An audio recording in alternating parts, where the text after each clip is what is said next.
Hey guys, this story just came on KHOU 11 News. 6-year-old boy was being molested for months on a school bus by a 13-year-old.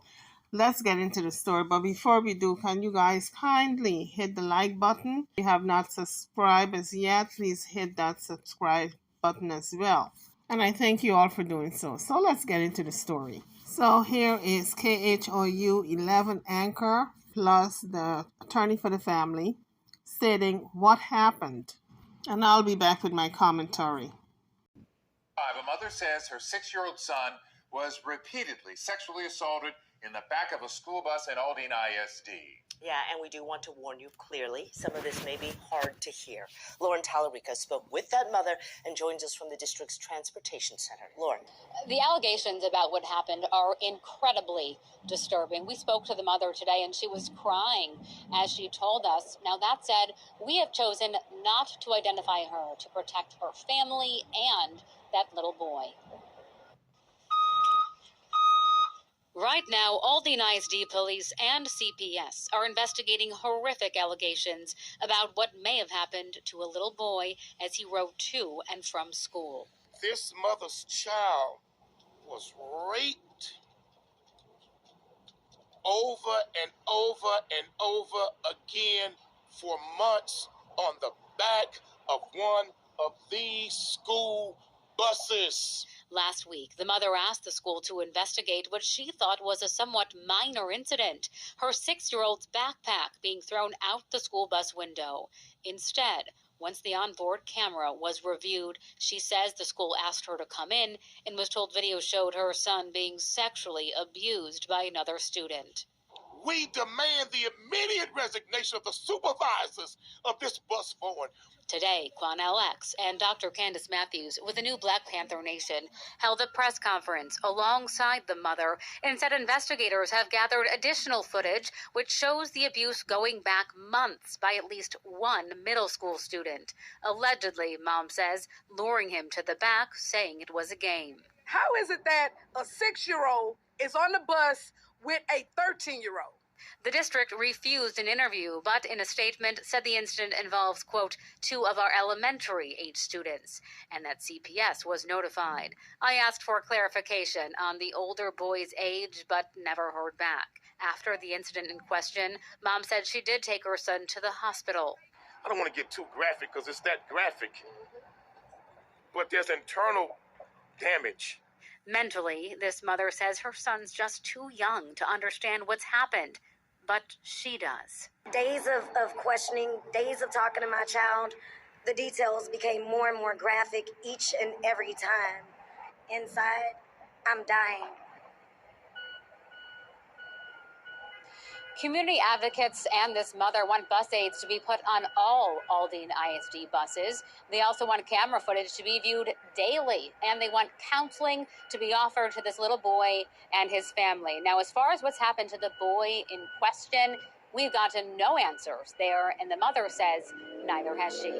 Reporting from Northwest Houston, I'm Lauren Tallarico, KHOU 11 News. Oh my God, folks. How do you wrap your head around something like that? You send your little child, whether it's a boy or girl, because it could have happened to a little girl also, because apparently this school bus driver did not notice. He or she thought they were fighting in the back of the bus. Now, I just heard the mom said, or someone said, that it was a 13-year-old boy. How does a bus driver allow a 13-year-old boy to fight a 6-year-old boy? That's the first thing. He or she has got a rear view mirror in that bus and is always looking in that rear view mirror because they got to see in the back of the bus to make sure they're not too close to traffic, or traffic is not too close to them, or who is pulling up in the back of them. So there's a rear view mirror that they always check in their back to see the drivers in the back of them, how far they are, gauging whether they should speed up or not. And you want to tell me that bus driver did not notice that this 6-year-old boy was being sexually assaulted time and time again by a boy much older, a 13-year-old. Thirdly, what is a 13-year-old doing riding a bus with a 6-year-old? Aren't the 6-year-olds supposed to be riding the same bus? And the 13-year-old, they're supposed to be riding the middle school buses with their children their own ages? And the 6-year-old supposed to be kindergarten? Don't they all ride the same buses? What is a 6-year-old doing riding a bus with a 13-year-old? Something is wrong with that picture. That goes back to the bus company, right? That fault for a 13-year-old riding the bus with a 6-year-old goes back to the bus company. The fact that the bus driver did not notice the alleged rape for months goes back to the bus company and the driver. Now, in terms of the school's liability, I don't know if the school is liable based on what was said, because the mom said that her child's backpack was thrown out of the bus and she wanted to retrieve it. That's when she called the school to retrieve it to the school. She probably wanted the school to talk to the bus company to get her child's backpack retrieved. But when the school was reviewing the video, I guess they wanted to make sure that the backpack was thrown out of the bus. And also, who threw it out? Because I pretty much can say that it was this same 13-year-old boy wanting to further bully, intimidate, and harass and control this 6-year-old. When they were reviewing the video, they saw the assault happening. So it's not alleged anymore. It's actually a fact because they saw it. That's why they asked the mother to come in to talk to her, because it was a sensitive matter. You send your child to school and you think your child is going to school and is relatively safe on the bus, and then come to find out all the protection you've been doing for all these years that this child have been alive have been in vain because there's a predator on the bus and somebody who likes to watch driving the bus. A bigger question is, what were the other children doing while this child was being raped? Because if the bus have other children on it, you want to tell me that nobody saw anything, that they could not run home and tell their parents? Guess what happened to Johnny today? There was an elderly boy, an older boy, sexually assaulting him. You want to tell me no child told their parents? Or were these two alone on the bus with just the driver? You know, folks, there could be a whole bunch of kids on the bus. The bus can be packed. But guess what? There's always the last person to be dropped off. If the person is further out, the child is further out, they're the last to be dropped off. And if they're the last to be dropped off, and there's an older boy on the bus, I can see how this can happen because there's no child around, no other child around to squeal and tell their parents what they saw. Maybe that was the scenario. And the bus driver could have been one of those adults who like to watch.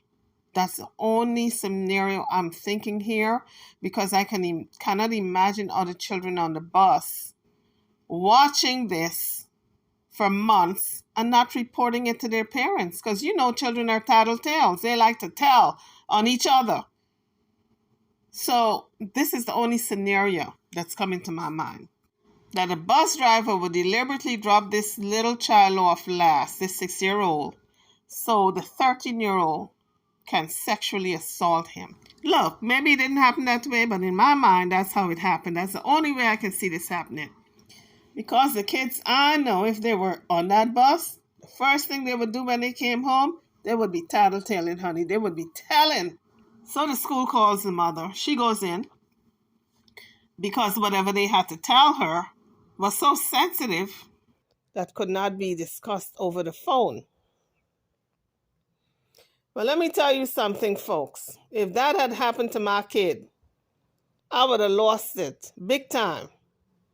They wouldn't have had to wait for anybody going to jail or getting trial dates and Oh, you going to jail, you got a bond out, and you getting a bond and getting an attorney. Oh, no. They wouldn't have had to worry about that. I would have been the judge, the jury, and the executioner, okay? In that order.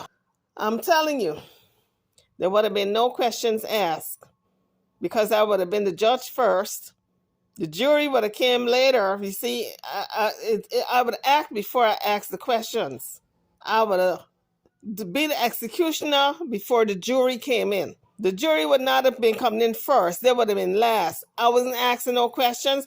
I was taking no prisoners. Then you can decide and what you're going to do later on after I'm done. That's how ignorant I would have gotten. Okay? But when I heard the story, I was so upset for this mother and this child. Because I remember when my kid was 6 years old, how little my kid was. You look around you and look at a 6-year-old, how small they are. And a 13-year-old, you know a 13-year-old? Some 13-year-olds are in high school. I have a cousin in London. He has a kid who started high school when he was 12 years old, and he looked as little as 7. He was so tiny.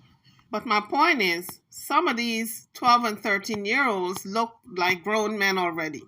So I was really worried for my cousin's kid when he went to high school at 12 because he didn't look like 12. He looked like 7. That's how small he was. So I was really afraid for him. So I can imagine this 6-year-old against this 13-year-old in comparison. But I know when I was 13, let me put me in the situation, in the equation. When I was 13, I was tall. I don't know what happened. I must have shrunk because don't go by what I look like now. I'm like a little midget. But when I was 13, I was tall, okay? Take my word for it. But let's forget about that and get back to the story, folks, because I know some of you are going to inbox me. Well, how tall are you, Olga? How tall are you? Forget it. I ain't telling. And all my friends were about the same height, tall and robust. And I was 13, so I can imagine a 13-year-old boy, and the boys tend to be bigger than the girls. So can you imagine this freaking 13-year-old, big-ass, almost grown man molesting this little boy who is 6? And you want to tell me the bus driver did not notice? If the bus driver said she thought or he thought they were fighting, you want to tell me they were fighting for months and you would let them be in the same situation, the same scenario every day on the bus? As long as that child went to school 5 days a week, how many months? And the same thing happening over and over again, and you still think they're fighting? Well, I guess I'm safe to say the bus driver should be taken out on the railroad tracks. I mean, some people, jail is too good. They got to go on the railroad tracks and be worked over a little bit. And if you thought they were fighting, you want to tell me you didn't break up the fight and ask this little boy to come in the front and sit? If you thought it was a fight, why didn't you ask this little boy to come in the front and sit in the front seat, away from this grown 13-year-old who was fighting with a little 6-year-old? What kind of fighting can that be? What kind of equal fighting can that be between a 13-year-old and a 6-year-old child? That tells me the bus driver needs to be taken to the railroad tracks and an ass whipping. Commence with an ass whipping on the tracks. And then you call the cops to put their behind in jail, in prison, because they sat around and watched the assault. There's no way you can tell me that bus driver did not see what was going on. That bus driver, to me, if you ask my humble opinion, that bus driver liked to watch the sexual act being taken place. That's why the bus driver didn't report it. There are people like that in the world who like to watch people having sex. It turns them on. So I believe that's what a bus driver is. What do you call them people? Voyeurism. They're voyeurs. They like to watch. Anyway, YouTubers, I'm so disgusted. It's not even funny. I know the mother is going to get compensation for the child. The child is going to get counseling. The bus driver is going to get some type of punishment. The school is going to be punished. The bus company is going to be punished. And when it's all said and done, the mother is going to get a couple of $1 million in settlement. Or if they go to trial, that's going to be the judgment. But I don't care how much money they get. It cannot replace the trauma this child went through for months. Can you imagine the psychological damage? Because, you know, when your child is 6 years old, they are so innocent. The mind is so, oh my goodness, they're so pure and innocent. You know, I look at any 6-year-old and that's what I see, little babies, just little babies running around, you know?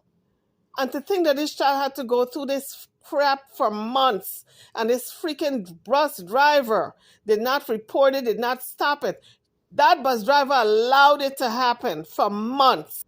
Because if you're in a car or if you're on a bus and you're driving, you know you're constantly looking at everybody through your rear view mirror. You're looking at everybody in that car or in that bus, and you can see what's going on with everybody. And if you see any kind of disturbance, you're not going to let the same two people be sitting together.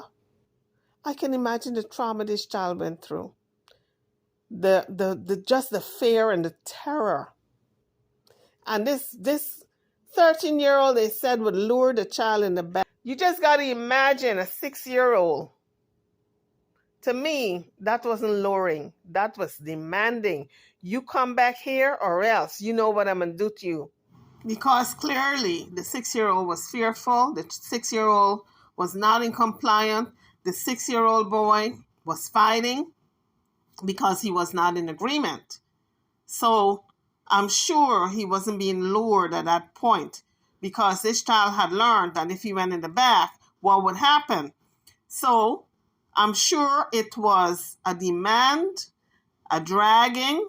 Maybe the 13-year-old grabbed the boy and, you know, drag him in the back because there's no way that child was going to go in the back and sit with his 13-year-old. Not when he knew what would happen. His backpack was even thrown out the bus. The bus driver didn't see that. So no, I don't believe that for a minute. I believe the bus driver knew about exactly what was going on because the bus driver saw it through the mirror. There's no way the bus driver would not have seen it. The bus driver heard what was said between this boy and the teenager. The bus driver heard the bullying, the intimidation, and saw the rape or rapes over months. He probably demanded that child to come in the back every single time. That child was so afraid and scared. Didn't know how to say no. Because when they're 6-year-old, they don't say no. Because they're so afraid. They do everything that you tell them to do. Because they're so afraid of everything. And didn't want to tell his mother. He didn't tell his mother. Because I'm sure the 13-year-old told him, you tell your mother I'm going to kill you. And they can't conceptualize what killing is in terms of unaliving, but they're fearful of the word. Oh my God. This child is going to have to go through some deep therapy. This child is going to carry this for the rest of his life. And for a lot of young boys who have been raped like this so young, it determines who they're going to be as a person in their sexuality, whether they're going to be straight or gay. Unfortunately, a lot of young men who have been molested can tell you that's the reason why they're gay today. So that 13-year-old decided the fate of this 6-year-old for the rest of his life when it comes to his sexuality. So hopefully this will not determine his sexuality, but for a lot of young men who have been raped as children, it does determine who they're going to be in terms of their sexual experience later on in life. YouTubers, I'm so disgusted. Drop your comments. I'm over now. Don't forget to like, share, and subscribe to my channel and to this video. Thank you for watching.